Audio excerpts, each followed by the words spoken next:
Nuobodulys visai nenuobodus. Ar kada nors kas nors yra jums sakęs, man nuobodu? Dažniausiai tokiu atveju žmogus nori pasakyti, palinksmink mane.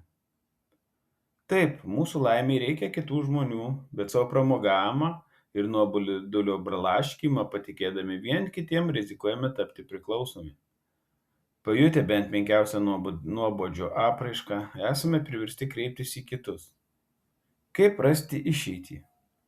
Atidžiai pažvelkite į savo nuobodulį ir panagrinėkite reakciją į jį. Ką galvojate, kaip jaučiatės, kokia jūsų laikysena, gal kvėpavimas dažnas ir negilus.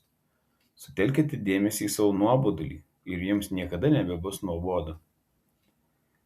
Jei sutelksite dėmesį į nuobodulį, pamatysite, kad tai neįtikėtinai įdomu.